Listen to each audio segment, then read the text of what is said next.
what to do. A pseudonym to fool him. She couldn't have made a worse move. Elle vient de faire paraître un livre dans lequel elle parle un peu de la mode, bien sûr, puisque c'est sa raison de vivre depuis plus de 50 ans. Mais elle parle de tout, hein. Ce ne sont pas des mémoires, si? Non, c'est un journal sur les 6 dernières années de sa vie. Et moi, j'ai découvert finalement une femme hyper engagée. Elle est vraiment écologique et surtout, elle veut nous alarmer au niveau de notre planète en disant que voilà, on va disparaître et que si on ne fait pas attention, si on ne fait pas attention justement, il faut prendre sa vie en main. C'est le titre de son agenda. Mais c'est le maréchal Montgomery, là, où je rêve?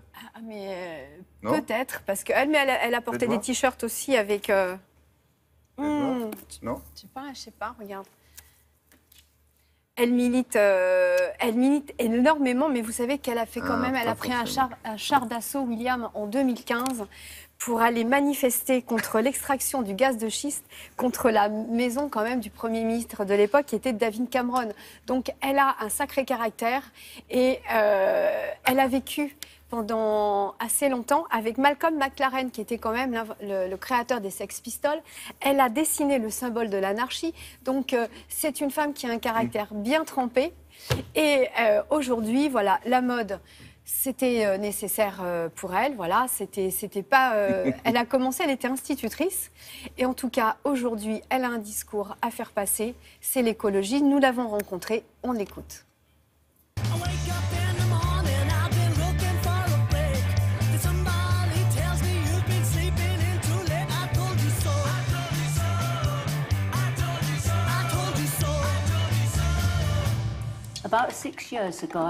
Il y a environ 6 ans, j'ai lu l'article d'un scientifique très célèbre, James Lovelock, dans lequel il prédisait qu'il ne resterait plus qu'1 milliard d'habitants sur la planète d'ici la fin du siècle, à cause du changement climatique.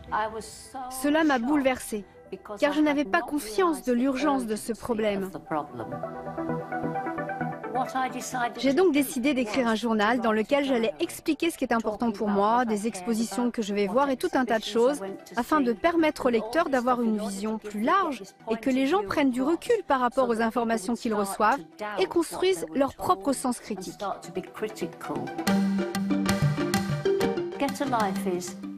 Get a Life signifie qu'est-ce qu'est votre vie aujourd'hui?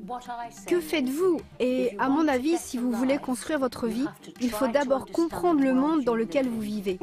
En faisant ça, vous vous mettez à la place des autres et vous vous souciez de rendre le monde meilleur. Mais c'est aussi sauver le monde et construire la vie des générations futures.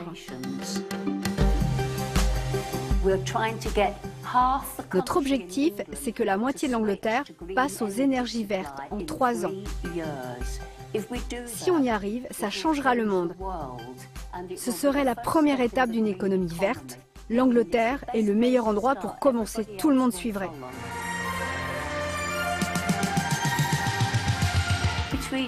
Dans le livre, j'ai inséré de la mode pour pouvoir se soulager l'esprit de toute cette pression donnée par mon activisme. Je l'ai aussi fait pour que les gens puissent se mettre dans la peau d'un créateur de mode.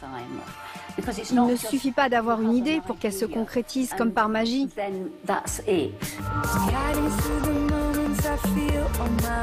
Ce qui est formidable lorsque l'on fait un défilé, c'est le résultat final. La collection dans sa globalité représente plus qu'une succession de silhouettes.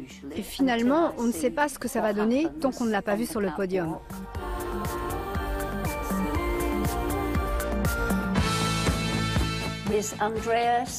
Avec mon mari Andreas, nous avons longtemps travaillé ensemble.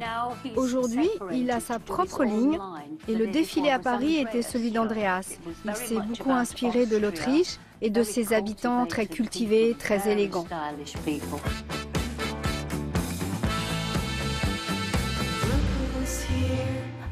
Je recommande à tout le monde d'essayer d'écrire son journal. Juste écrire quelques phrases chaque jour sur ce que vous avez pu faire, ce qui permet d'analyser vos actes et donner un sens à votre vie.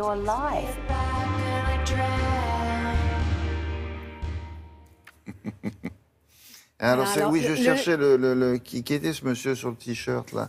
Alors c'est Bradley Manning. Il faut lire le bouquin, elle vous expliquera. Voilà, le militaire américain qui a donné pas mal d'informations. En tout cas, le livre sort demain. Voilà, 19,95 € édition Larousse.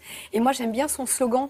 Aujourd'hui, elle dit achetez moins, choisissez bien et faites que ça dure. C'est assez incroyable quand même pour une créatrice de mode. Donc j'espère que voilà, on va l'écouter et surtout on va lire son journal intime. Isabelle.